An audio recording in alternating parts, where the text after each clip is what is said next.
আমি এবং আমার ওয়াইফ অ্যাসাইলাম ক্লেম করি জি নভেম্বরে। হ্যাঁ, জি এখন আমরা যদি আমাদের ওয়ার্ক পারমিটটা কোনো আসে নাই, এখন আমরা যদি যে কি বলে ওই যে উইদাউট স্যালারি যদি কোনো জায়গায় এমনি যদি কাজ করি, মানে ভলেন্টারি, তাইলে কি কোনো প্রবলেম হবে? এক নাম্বার।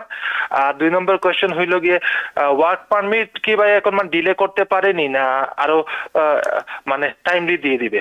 আমার অ্যাটর্নি নাই। আমি আমি কয়েকজন অ্যাটর্নির সাথে কন্ট্যাক্ট করেছিলাম, তো ওনারা বলছেন, আমাকে একটা সাজেশন দিয়েছে যে সরাসরি কোর্টে যাওয়ার জন্য, অ্যাটেন্ড হওয়ার জন্য এবং ডেট চাওয়ার জন্য, যে আমার অ্যাটর্নি সামহাও সে আমার সাথে কাজ করবে না, সো তুমি আমাকে ডেট দাও।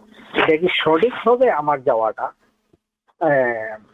মানে উইদাউট অ্যাটর্নি ছাড়া আমি কি কোর্টে যাব? এখানে এই বর্ডার দিয়ে এসেছি এবং আমি বিয়েও করেছি, আমার একটা বাচ্চাও আছে। তো আমার ওয়াইফ গ্রিন কার্ড হোল্ডার। আমি লাস্ট ইয়ার আমি এই ম্যারেজ কেস ফাইল করেছি, I-130 স্টিল ইজ পেন্ডিং। আমি কি এই ক্যাটাগরিটা চেঞ্জ করা কি সম্ভব? জি, আমি অ্যাসাইলাম বেস গ্রিন কার্ড পাইছি জানুয়ারি 2025। তো আমি একটু কনফিউজ, আমি কি আমার বাংলাদেশের পাসপোর্টটা ইউজ করে যে কোনো দেশে যাইতে পারবো, নাকি আমাকে রিএন্ট্রি পারমিটটা অ্যাপ্লাই করতে হবে? What is the current rate of acceptance in the asylum cases? রাজা, আমার কাছে ব্যক্তিগতভাবে কিছু প্রশ্ন আসছে।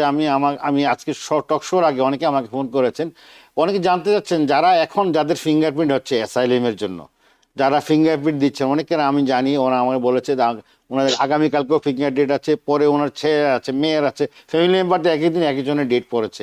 এই যে ফিঙ্গারপ্রিন্ট নিচ্ছে এখন অ্যাসাইলামগুলো, এগুলোও তো আপনার মনে করেন যে ওই ওই ওই ওই ওই ওই আপনার লেন্দি প্রসেস চলে যাবে, তাই না? হ্যাঁ, ওভারঅল স্টাফিং শর্টেজ আছে, but list normal staffing shortage দিয়ে লিস্ট জিনিস আগে বাড়ানো যায়। জাজকেই ফায়ার করে দিলে কেসগুলোকে ডিসাইড করবে, বাট ডেফিনেটলি সব জিনিসেই এখন ডিলে হতে পারে, ইনক্লুডিং ফিঙ্গারপ্রিন্টস আর including check in, ERO check in, সব জিনিসে ডিলে হতে পারে। জি জি জি, ধন্যবাদ। আমরা একটু দর্শকের দিকে যাচ্ছি। দর্শক কে আছেন? ফোন কলে নাম বলে প্রশ্ন করুন। আমি এবং আমার ওয়াইফ অ্যাসাইলাম ক্লেম করি জি নভেম্বরে। হ্যাঁ, এখন আমরা যদি আমাদের ওয়ার্ক পারমিটটা কোনো আসে নাই, এখন আমরা যদি যে কি বলে ওই যে উইদাউট স্যালারি যদি কোনো জায়গায় এমনি যদি কাজ করি, মানে ভলেন্টারি, তাইলে কি কোনো প্রবলেম হবে? এক নাম্বার। আর 2 নম্বর কোয়েশ্চেন হইল গিয়ে ওয়ার্ক পারমিট কি ভাই এখন মানে ডিলে করতে পারেনি না আরো মানে টাইমলি দিয়ে দিবে? আর এখন মানে অ্যাসাইলামের অ্যাকসেপ্টেন্সের ডেটটা কি রকম? তো ফার্স্টে আমি আপনার আপনি জিজ্ঞেস করলেন কি আপনার ভলেন্টারি কাজ করা যায় নাকি না। হ্যাঁ, ইউ ক্যান ভলেন্টিয়ার, আপনি যেখানে চান আপনি ভলেন্টিয়ার করতে পারেন, বাট কোনো without any compensation. It has to be a true volunteer job. No cash payment, nothing. ক্যাশে কাজ করা উইদাউট অথরাইজেশন ইউএসএ তে ইলিগাল। তো আপনি উইদাউট কম্পেনসেশন ডেফিনেটলি পিওর যদি ভলেন্টারি কাজ হয় তাহলে আপনি সেটা করতে পারেন। অ্যাজ ফর ওয়ার্ক পারমিট, এখনো ওয়ার্ক পারমিটের অ্যাকচুয়ালি লটা চেঞ্জ হয়নি, এখনো 180 ডেজ ওয়েট করতে হবে। আপনি 180 ডেজ পরেই আপনি এলিজিবল হবে। যেটা আরো একটু টাইম নিতে পারে সেটা হচ্ছে আপনার প্রসেসিং। 150 ডেজ এর পরে আপনি আপনার ওয়ার্ক পারমিট অ্যাপ্লিকেশনটা দিতে পারেন, but you won't be eligible for it until 180 days. এখন ইউজুয়ালি ওয়ার্ক পারমিট লিস্ট 4-5 মাস লাগে আসতে। ওই প্রসেসিং টাইমটা বেড়ে যেতে পারে। আমার দুটি প্রশ্ন। আমার প্রশ্নটা হচ্ছে অ্যাসাইলাম কেস নিয়ে। জি, আমার সামহাও আমার অ্যাটর্নির সাথে একটু ঝগড়া করে, আমি অ্যাটর্নিটা গেছে কালকে, আমার অ্যাটর্নি আমার কেস খেলবে না।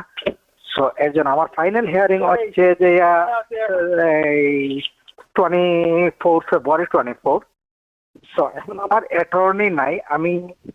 আমি কয়েকজন অ্যাটর্নির সাথে কন্ট্যাক্ট করেছিলাম, তো ওনারা বলছেন, আমাকে একটা সাজেশন দিয়েছে যে সরাসরি কোর্টে যাওয়ার জন্য, অ্যাটেন্ড হওয়ার জন্য এবং ডেট চাওয়ার জন্য, যে আমার অ্যাটর্নি সামহাও সে আমার সাথে কাজ করবে না, সো তুমি আমাকে ডেট দাও।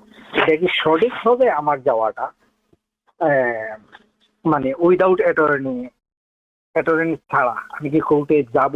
এন্ড সেকেন্ড প্রশ্ন হচ্ছে, আমি এখানে এই বর্ডার দিয়ে এসেছি এবং আমি বিয়েও করেছি, আমার একটা বাচ্চাও আছে। তো আমার ওয়াইফ গ্রিন কার্ড হোল্ডার। আমি লাস্ট ইয়ার আমি এই ম্যারেজ কেস ফাইল করেছি I-130, স্টিল ইজ পেন্ডিং। আমি কি এই ক্যাটাগরিটা চেঞ্জ করা কি সম্ভব? এই দুটি প্রশ্ন একটু যদি আমাকে সুন্দর করে বলে দেন, আমি অনেক উপকৃত হব। Thank you. আচ্ছা, জি আমি ফার্স্টে আপনার ফার্স্ট কোয়েশ্চেনটা আনসার করি। তো স্যার, আপনার অ্যাকচুয়ালি অ্যাটর্নি আপনাকে হঠাৎ বলে দিল আমি কাজ করব না, আর আপনাকে বলল একা চলে যেতে। অ্যাটর্নিটাকে কিন্তু পারমিশন নিতে হবে উইথড্র করার জন্য কোর্ট থেকে। তো ওদের একটা মোশন সাবমিট করতে হয় জাজকে বলার জন্য কি প্লিজ আমি এই ক্লায়েন্টের জন্য আর কাজ করতে চাই না, আপনি আমায় বাধা দিয়ে দিন, মানে ছেড়ে দিন এই কেস থেকে। আর জাজ যদি বলে হ্যাঁ আমি ছেড়ে দিচ্ছি আপনাকে, তখনই কিন্তু অ্যাটর্নি পুরো উইথড্র করতে পারে আপনার কেস থেকে। কিন্তু যাই হোক, অ্যাটর্নি উইথড্র করুক না করুক, আপনাকে যাই বলুক, আপনি প্লিজ ইমিগ্রেশন কোর্টে যান, আর আপনি প্লিজ একটা হিয়ারিংও মিস করবেন না। কেননা আপনি যদি না যান অ্যাটর্নি নিয়ে, অ্যাটর্নি ছাড়া আপনি যদি ইমিগ্রেশন হিয়ারিং আপনি যদি মিস করে ফেলেন, কিন্তু আপনার কিন্তু রিমুভাল অর্ডার চলে আসবে, আর সেটাকে কিন্তু রিভার্স করা ভীষণ ডিফিকাল্ট, ইজি না। তো যাই হোক, আমি আপনাকে এ করে বলছি আপনি প্লিজ যান আপনি ইমিগ্রেশন হিয়ারিং এ। জি আর নিকি, সেকেন্ড কোয়েশ্চেনটা কি ছিল? ওনার গ্রিন কার্ড ওয়াইফ স্পাউস ওনার জন্য অ্যাপ্লাই করেছেন I-130, সেখানে উনি ট্রান্সফার করতে পারবেন কিনা হ্যাঁ, পরবর্তীতে হ্যাঁ অ্যাসাইলাম থেকে। হ্যাঁ। তো there is nothing called transfer. Transfer করা যায় না। শুধু আপনার এখন হচ্ছে কি আপনার দুটো পাথওয়ে আছে। কিন্তু স্যার আমি আপনাকে বলবো, আপনার wife green card holder, US citizen না, আর আপনি বর্ডার হপ করে এসছেন, আর আপনি আউট অফ স্ট্যাটাস। আপনার জন্য এই পাথওয়ে দিয়ে অ্যাডজাস্ট করা হয়তো নট ভেরি ইজি। আমি আপনাকে বলবো আপনি প্লিজ একটা ইমিগ্রেশন লয়ারের সাথে কথা বলুন, কেননা আপনার কেসটা একটু কমপ্লেক্স। কিন্তু but to answer your question, transfer করা যায় না। আপনি আপনার কোর্টের কেসটা বন্ধ করতে পারেন, বন্ধ করে তারপর আপনি আপনার ওয়াইফের থ্রু I-130 তারপর গ্রিন কার্ড পেতে পারেন। কিন্তু अगेन আমি বলছি আপনার কেসটা একটু কমপ্লিকেটেড। আপনার wife not a US citizen, আর প্লাস আপনি বর্ডার হপ করে এসছেন। তো আপনি প্লিজ একবার একটু ইমিগ্রেশন লয়ারের সাথে কথা বলুন এটা ব্যাপারে। জি, আমি অ্যাসাইলাম বেস গ্রিন কার্ড পাইছি জানুয়ারি 2025। হুম। তো আমি একটু কনফিউজ, আমি কি আমার বাংলাদেশের পাসপোর্টটা ইউজ করে যে কোনো দেশে যাইতে পারবো, নাকি আমাকে রিএন্ট্রি পারমিটটা অ্যাপ্লাই করতে হবে? হ্যাঁ, ডেফিনেটলি স্যার, আপনি এখনো বাংলাদেশি সিটিজেন। তো আপনার ন্যাশনালিটি এখনো বাংলাদেশি, বাট আপনি এখন US পার্মানেন্ট রেসিডেন্ট। জি। তো আপনি বাংলাদেশ ছাড়া কোনো জায়গায় যেতে পারেন। এই ফাঁকে আমি একজন ফেসবুক থেকে নিচ্ছি প্রশ্ন। ওনার নাম হচ্ছে মোহাম্মদ মাহবুর রহমান রশিদ সাহেব। আসসালামু আলাইকুম, I love you all. My question is that what is the current rate of acceptance in the asylum cases? Current rate of acceptance এমনি করে কোনো ইউনিফর্ম রেট নেই। ইউজুয়ালি আপনার কান্ট্রির ওপর ডিপেন্ড করে। আপনি যদি ধরুন কোনো একটা ইউক্রেন থেকে বা কোনো একটা জায়গায় যেখানে স্টেবল গভর্নমেন্ট না বা স্টেবিলিটি নেই, সিভিক আনরেস্ট আছে, ওখান থেকে আপনি যদি আসেন, তাহলে your chances of gaining asylum একটু বেড়ে যায়। কিন্তু আপনি যদি একটা জায়গা থেকে আসছেন যেখানে স্টেবল গভর্নমেন্ট, সেখানে প্রোটেকশন আছে লোকেদের জন্য, যেখানে গভর্নমেন্ট অপ্রেস করে না, তাহলে আপনার চান্স একটু কমে যাবে। এবং শুধু কান্ট্রির থেকে না, আপনার জাজের ওপরও ডিপেন্ড করে। Different judge have different approval rates. তো আপনি যদি ধরো আপনার জাজের নামটা পেলেন, তো আপনার অ্যাকচুয়ালি জাজকে আপনি গুগল করতে পারেন কি আমার জাজের অ্যাকসেপ্টেন্স রেট কি, ডিনায়াল রেট কি। তো as with everything in law, the answer depends. Thank you. New York থেকে সম্প্রচারিত TVN 24 টেলিভিশন বিশ্বজুড়ে বাঙালির কণ্ঠস্বর।